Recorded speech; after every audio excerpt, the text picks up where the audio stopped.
The ocean doesn't introduce its predators. It erases the evidence first.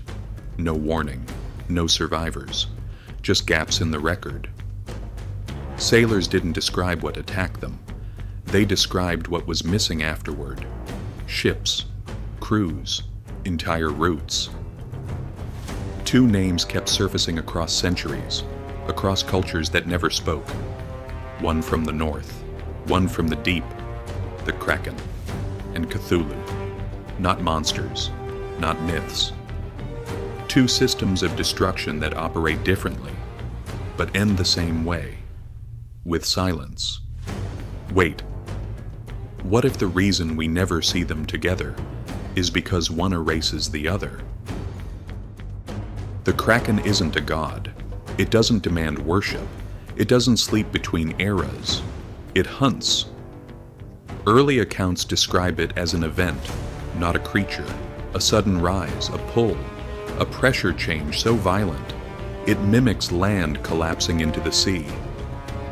Tentacles weren't decorative, they were tools, each one capable of crushing hulls designed to survive storms, each movement precise, efficient. The Kraken attacks what floats. It responds to vibration, to mass, to noise, which means the more advanced the ship, the louder it screams underwater. Wait, what kind of predator evolves specifically to destroy technology? Cthulhu doesn't hunt ships. He waits beneath civilizations. Descriptions stay consistent across time. Immense, winged, tentacled, but never fully seen, because seeing him isn't the danger. Understanding him is. Cthulhu doesn't rise for food. He rises when systems fail, when human structures grow loud enough to disturb something ancient. He doesn't break hulls, he breaks minds. People don't flee him. They stop coordinating. They stop making sense. Radio logs turn incoherent. Commands contradict. Time perception collapses. Wait, what if Cthulhu's weapon isn't force, but interference? Here's the problem. The Kraken creates wreckage, debris, survivors, sometimes. Cthulhu leaves none. When Cthulhu appears in records, the Kraken disappears from the area. And when Kraken encounters Spike, Cthulhu references go silent, not overlapping, alternating, as if the ocean can't support both at once, as if one invalidates the other. Wait, what if they don't coexist? Because they occupy different layers of reality. There's a detail people miss.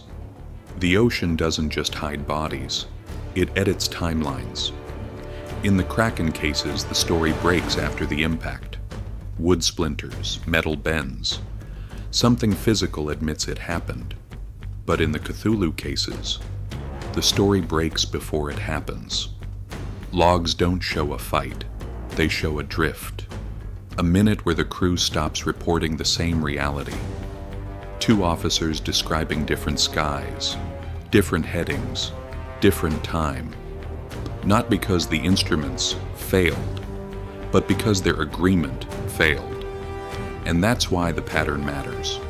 Wreckage means the surface won. Silence means the record lost. So when people ask which one is real, they're asking the wrong question. The real question is, which one decides what can be remembered? Picture the encounter. The Kraken senses mass, movement, pressure. Cthulhu doesn't move like prey. He doesn't generate panic in water. He generates it in thought. The Kraken strikes physically, wraps, crushes. But Cthulhu doesn't resist. He doesn't react, because he doesn't exist fully. In the same dimension, the Kraken can destroy bodies. Cthulhu dissolves coordination. One attacks matter, the other attacks causality. So who wins? The one who doesn't need to kill. Wait, what if the Kraken is powerful, but obsolete against something that doesn't obey physics?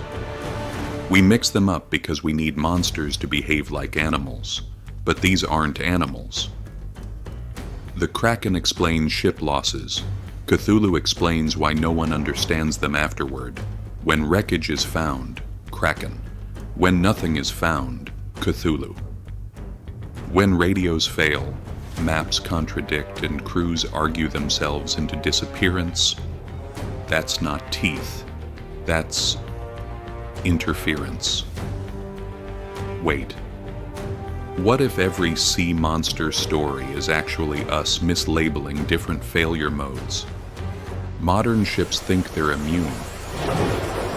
They have sonar, AIS satellites, autopilot, redundancy stacked on redundancy. But that confidence is the bait, because the Kraken doesn't care about names or myths. It cares about mass and vibration, and Cthulhu doesn't care about armor. He targets the only system no engineer can harden: human coordination. You can replace a compass, you can reboot a radar, but you can't reboot a crew that no longer agrees on what's happening. And that's why no debris is the scariest outcome. Not because nothing happened, but because something happened that deleted the evidence. And if that's true, then every upgrade we add to the sea is just a louder announcement that we're here.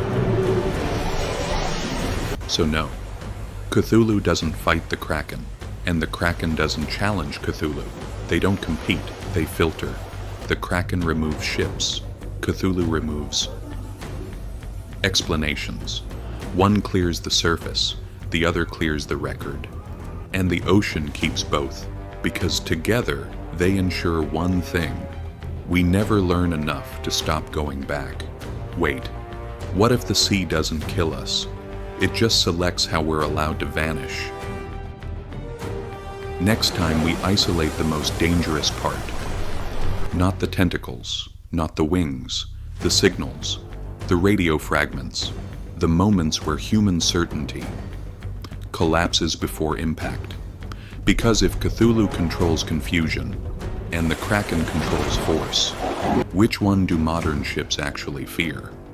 And why does the ocean still decide? Because the ocean doesn't need new monsters. It only needs new ways to make us confident. And confidence is what sends ships back into places that never return the same story twice.